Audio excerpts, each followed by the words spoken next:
Secara teoritis, bahwa jauh sebelum datangnya pengaruh budaya asing, bangsa kita telah memiliki keterampilan budaya, pengetahuan, dan kedaulatan spiritual, serta jejak peradaban manusia tertua di dunia.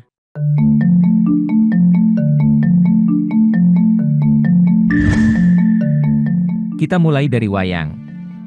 Sejarah wayang berasal dari ritual kepercayaan nenek moyang bangsa Indonesia yang sudah ada sejak zaman kuno sekitar 1500 sebelum Masehi, jauh sebelum agama dan budaya asing masuk ke Nusantara. Yunani adalah satu-satunya negara di kawasan Eropa yang mempunyai kesenian wayang kulit yang disebut karagiosis. Pertunjukan ini begitu populer di masyarakatnya, dan dengan cara-cara yang sama persis dengan pertunjukan wayang kulit di Indonesia. Banyak yang mengira, wayang maupun bahasa Sanskerta, berasal dari India. Namun, banyak kaum saintis dari India, ibarat arkeologis dan bidang keilmuan lainnya menjelaskan, bahwa kitab suci India Weda tertua di dunia, yang ditulis dengan Sanskrit, adalah kumpulan budaya Indonesia yang terdiri dari 700 suku dan 500 bahasa. Di India, tidak ada nama gunung seperti Gunung Wayang, Gunung Arjuna dan lain-lain. Adanya di Indonesia. Nama-nama di India, justru meniru dari Indonesia, misalnya Naga, Baratayuda, Ramayana, Rahwana, Garuda, dan lain-lain. Tokoh Gatotkaca tidak ada di India. Tokoh yang ada di India dan Nusantara adalah Hanuman. Mengenai asal-usul wayang kulit, sudah tidak perlu diragukan lagi. UNESCO, lembaga yang membawahi kebudayaan dari PBB, pada 7 November 2003 menetapkan wayang sebagai shadow puppet show asli dari Indonesia, sebuah warisan mahakarya dunia yang tak ternilai dalam seni bertutur, masterpiece of oral and intangible heritage of humanity. Bermula zaman kuno, ketika nenek moyang masih menganut kepercayaan asli Nusantara. Dalam alam kepercayaan ini diyakini, orang yang sudah meninggal, rohnya tetap hidup, dan semua benda itu bernyawa, serta memiliki kekuatan. Roh-roh itu bersemayam di gunung, air, batu, kayu, dan sebagainya. Mereka harus tetap dihormati. Untuk menghormati roh nenek moyang, selain melakukan ritual tertentu, mereka mewujudkannya dalam gambar dan patung, yang disebut wadah hyang. Orang-orang bisa berhubungan dengan roh melalui medium yang disebut syaman. Ritual nenek moyang, hyang, dan syaman inilah, yang merupakan asal pertunjukan wayang. Wadah hyang yang kemudian menjadi wayang, menjadi jalannya pentas, dan syaman menjadi dalang, sedangkan ceritanya, adalah petualangan dan pengalaman nenek moyang. Bahasa yang digunakan adalah bahasa Jawa asli, yang hingga sekarang masih digunakan. Orang-orang akan cenderung melupakan nasihat langsung, seperti misalnya dikatakan, jangan mencuri. Namun, leluhur kita sudah memiliki cara yang paling ampuh, agar nasihat itu bercokol dalam otak bawah sadar mereka. Yaitu dengan storytelling, seni bertutur, melalui kisah yang diceritakan dalam pertunjukan wayang, dan memiliki pesan moral yang luhur di dalamnya. Ingat, seni bukanlah tentang keindahan. Namun, baru bisa dikatakan seni, jika itu membawa pesan. Pertunjukan wayang, selalu diiringi musik gamelan. Berdasarkan relief yang ada dalam Candi Borobudur, terdapat beberapa alat musik yang terdiri dari kendang, suling bambu, kecapi, dawai yang digesek dan dipetik, serta lonceng. Nah, berarti, sebelum Borobudur dibangun, teknologi pembuatan gamelan ini sudah ada. Dalam mitologi Jawa, gamelan diciptakan oleh Sang Hyang Guru pada era Saka, dewa yang menguasai seluruh tanah Jawa, dengan istana di Gunung Mahendra di Medang Kamulan, yang sekarang Gunung Lawu. Sang Hyang Guru pertama-tama menciptakan gong untuk memanggil para dewa. Untuk pesan yang lebih spesifik, kemudian menciptakan 2 gong, lalu akhirnya terbentuk set gamelan lengkap. Yang paling terkenal adalah bonang. Di Jawa, Sunan Bonang dan Sunan Kalijaga abad ke-15 dan 16 juga membangun teori musik dan estetika Islam. Dengan menerapkan asas-asas estetika sufi ke dalam penggunaan instrumen gamelan, Sunan Bonang berhasil menjadikan gamelan sebagai sarana kontemplasi dan pembebasan jiwa dari kungkungan dunia material. Sayangnya, masyarakat Indonesia sekarang larut dalam perdebatan tentang boleh tidaknya musik dalam Islam. Apakah Sunan Bonang tidak tahu hukumnya? Inilah perbedaan ulama yang menjunjung kearifan lokal, dan ulama yang malah menghilangkan budaya lokal. Kita ambil salah satu kisah yang diceritakan oleh Aisyah. Ketika itu, adalah hari yang disebut Yaum Bu'ats, yakni hari bersejarah yang diperingati penduduk Madinah sejak zaman pra-Islam. Nah, hari Bu'ats inilah, yang sekarang menjadi Idul Fitri atau Idul Adha. Saat Hari Raya Idul Fitri atau Idul Adha, Abu Bakar mengunjungi rumah Aisyah dan Nabi, yang saat itu sedang ada di rumah. Ketika itu, ada dua wanita biduan dari kaum Anshor, yang sedang bernyanyi dengan syair-syair kaum Anshor, pada hari Bu'ats. Abu Bakar pun berkata, "Kok ada seruling setan? Kok ada seruling setan?" Maka Nabi bersabda, "Biarkan mereka ya Abu Bakar, sesungguhnya setiap kaum memiliki hari raya. Dan inilah, hari raya kita." Hadis ini menunjukkan bahwa Nabi Muhammad bukan hanya tidak menolak kebudayaan lokal, melainkan juga melanjutkannya. Budaya berasal dari budi dan daya, yang artinya tidak ujuk-ujuk turun dari langit mak gedebuk, tapi dipikirkan dengan akal budi dan dimanifestasikan dengan daya upaya. Berbeda dengan tradisi atau kebiasaan yang jika kita tidak tahu alasannya, maka haruslah dipertanyakan. Bukan sekedar ikut-ikutan kata pokoknya. Pembuatan gamelan ini sekaligus menjelaskan bahwa leluhur Nusantara sudah mengenal ilmu metalurgi atau pengerjaan logam. Teknologi metalurgi Nusantara telah menjadi sumber kontroversi sejak awal penanggalan zaman teknologi logam di tempat-tempat seperti Bancian dan Non Nok Tha di Thailand. Penanggalan atau penentuan umur dengan termoluminescence dari gerabah yang terhubung dengan 8 kalung atau gelang perunggu yang ditemukan Ensu Tiragita, mengungkapkan umur penanggalan antara 5000 sampai 4500 sebelum Masehi. Penanggalan dengan radiokarbon dating dari perunggu yang terekskavasi secara terpisah yang diungkap oleh C.F. Gorman dan P. Chareonwongsak, berusia sekitar 3600 sebelum Masehi. Teknologi logam di Nusantara disumbang oleh ketersediaan material dalam jumlah besar yang disediakan oleh gunung-gunung berapi yang ada. Pembuatan keris pertama kali dilakukan oleh Empu Ramadi pada masa pemerintahan Raja Mahadewa Buddha dari Medan Kamulan.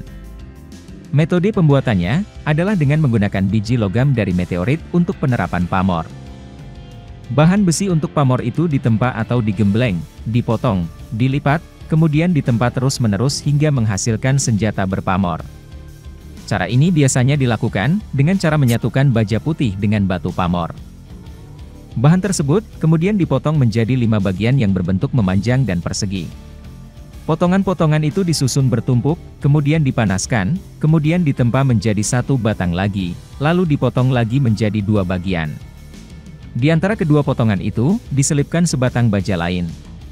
Ketiga batang logam tersebut, kemudian disatukan dengan cara dipanaskan, dan ditempa berulang-ulang. Jadi, tidak semudah yang dibayangkan oleh tukang pandai besi biasa, yang bisanya hanya membuat pedang, sekedar tajam, atau sekedar berliuk-liuk. Pembuatan keris yang berpamor, merupakan suatu keahlian teknik pencampuran dan penempaan berbagai logam yang tidak bisa dianggap remeh. Dalam tradisi adat dan mitologi Jawa, juga ada kepercayaan adanya daya linui, tuah, atau kekuatan mistis dari keris, dan benda-benda berbentuk senjata tajam lain, yang disebut tosan aji. Sebenarnya ini adalah bentuk penghargaan, kepada suatu benda yang memiliki nilai seni tinggi. Kalau tujuan keris hanya untuk menjaga diri atau sebagai senjata tajam saja, tentu leluhur Nusantara tidak perlu repot-repot menggunakan metode yang rumit itu. Selain keris, ada juga kapak meteorit. Ada mitos yang mengatakan, bahwa meteorit itu mengandung suatu zat yang berbahaya, sehingga empu-empu masa lalu pembuat artefak dan pusaka meteorit, banyak yang mati dalam usia muda.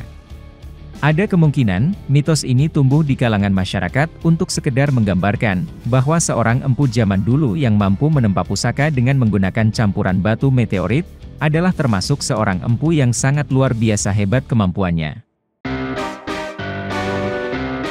Sejarah batik di Nusantara, sudah dimulai jauh sebelum kata Indonesia sendiri tercipta.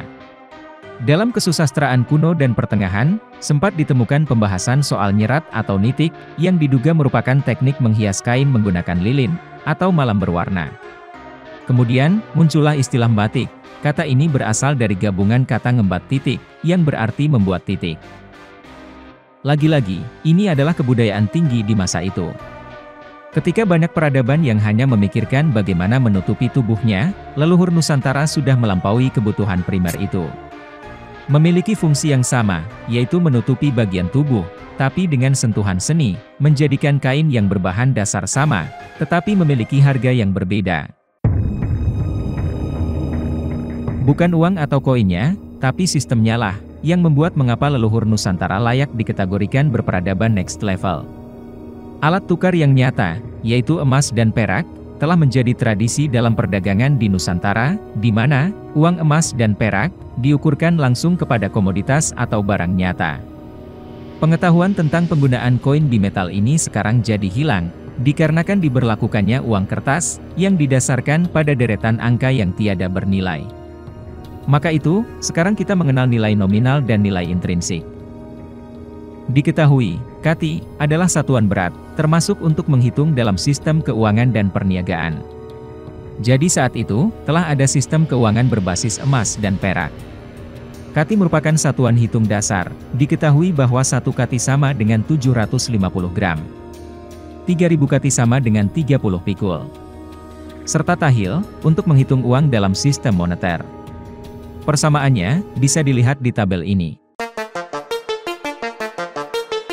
Sejarah telah mencatat, geliat penerapan astronomi di Kepulauan Nusantara, telah ada sejak dahulu kala. Penanggalan kalender Jawa, penentuan musim hujan, kemarau, panen, dan ritual kepercayaan lain, yang menggunakan peredaran gerak benda langit sebagai acuan. Bahkan, mengutip sebuah lagu Nenek Moyangku Seorang Pelaut, mereka pun mahir menggunakan rasi-rasi bintang sebagai penunjuk arah. Kendati dibalut mitologi, nenek moyang Nusantara telah merekam dan menjelaskan dengan baik fenomena alam yang diamatinya, termasuk astronomi. Contohnya, di Jawa kuno dan Bali kuno, dikenal jabatan wariga. Tugas wariga adalah menentukan waktu dan tempat yang baik untuk memulai suatu pekerjaan. Caranya, dengan membaca kejadian alam yang berulang, atau gerakan benda-benda di langit.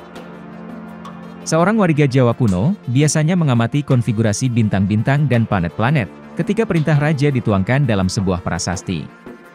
Misalnya dalam prasasti Tuhan Naru, selain berisi penetapan desa Perdikan, prasasti ini dibuka dengan informasi pertanggalan lengkap ketika prasasti itu diturunkan. Posisi benda langit juga penting ketika orang kuno akan membangun bangunan suci. Hal pertama yang mereka lakukan ketika akan mendirikan candi, adalah menanam tiang glomon untuk melihat bayangan matahari. Mereka mencari titik pusat yang sakral atau Brahmastana, sebagai pusat candi. Disinilah, kekuatan yang melindungi bangunan suci itu dianggap ada. Orang-orang yang tidak paham, akan menganggap ini klinik, bid'ah, ilmu iblis, dan sebagainya. Ilmu astronomi, juga banyak dianggap menjadi dasar pembangunan Candi Borobudur. Sejumlah penelitian memberikan beberapa kemungkinan tentang fungsi astronomisnya. Ada penelitian yang menduga, kalau stupa induk di Borobudur adalah sebuah glomonnya, dan stupa di sekelilingnya adalah penanda waktu. Cara kerjanya mirip seperti jam matahari. Pembangunan candi sendiri juga masih diselimuti misteri. Saya bahas sedikit saja, mari kita lihat. Sewaktu Borobudur dan Prambanan mengalami pembenahan, berapa banyak alat berat yang diturunkan. Bongkahan batu yang sepertinya terlihat enteng ini, harus diangkat dengan katrol-katrol. Mari kita bayangkan, apakah zaman dahulu katrol sudah ditemukan? Atau ada alat canggih atau metode lain yang bisa mengangkat batu seberat itu? Monumen ini merupakan model alam semesta, dan dibangun sebagai tempat suci, sekaligus berfungsi sebagai tempat ziarah untuk menuntun umat manusia beralih dari alam nafsu duniawi, menuju pencerahan dan kebijaksanaan.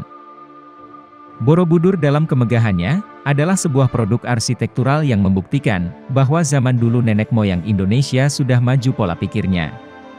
Mereka sudah bisa merancang bangunan, candi dengan perhitungan matematika yang luar biasa, presisi, dan perencanaan monumen sejarah kehidupan masyarakat sekitarnya.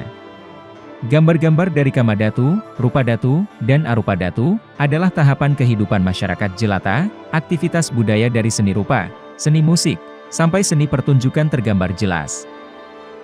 Musik sebagai produk budaya, digambarkan dengan banyak ragam, dari musik dengan cara ditiup, dipetik, dipukul, dan digesek, serta kendang, sudah ada sejak dahulu kala.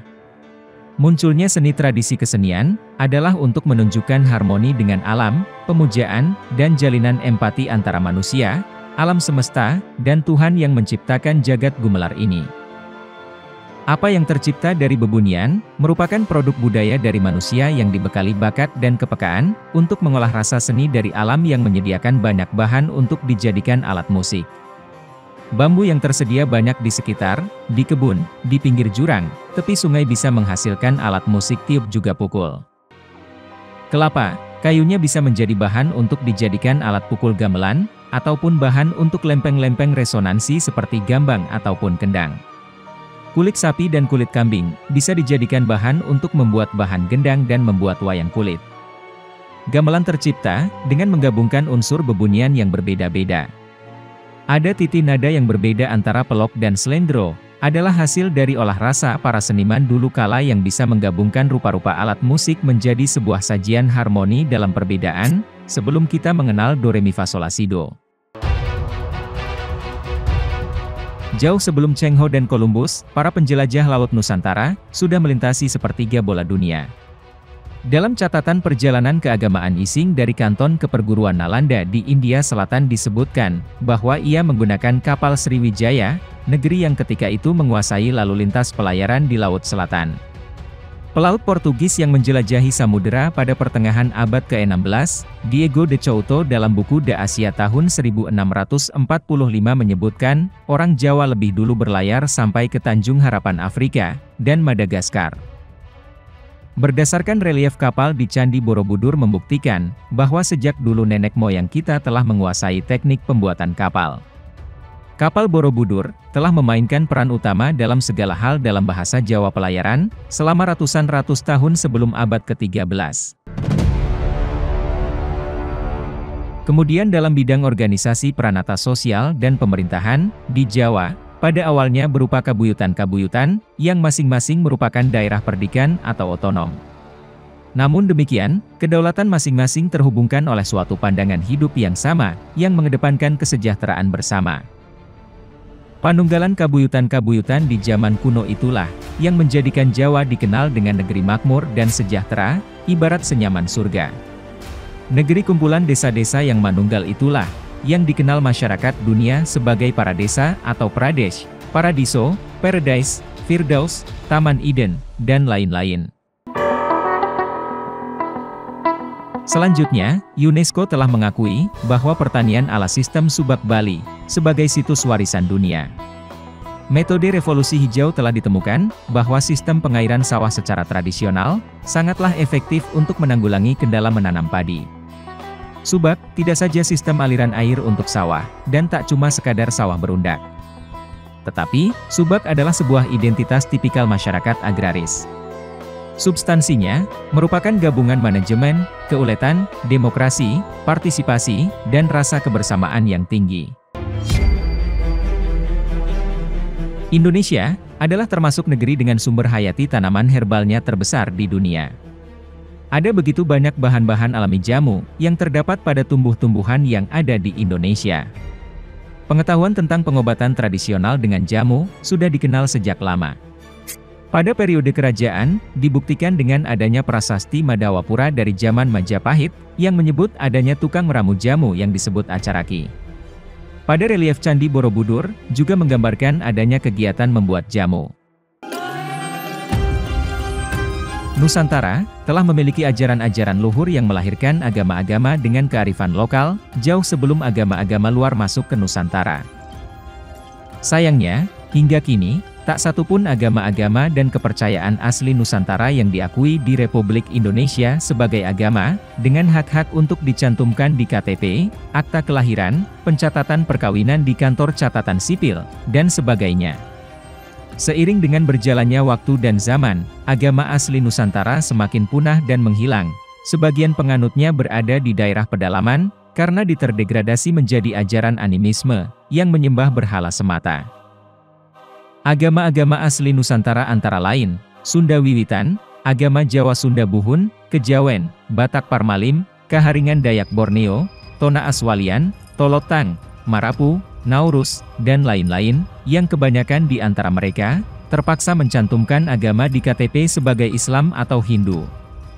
Lucunya, para penganut agama impor, saling mengklaim wilayahnya, dan melarang umat agama lain mendirikan tempat ibadah di wilayahnya.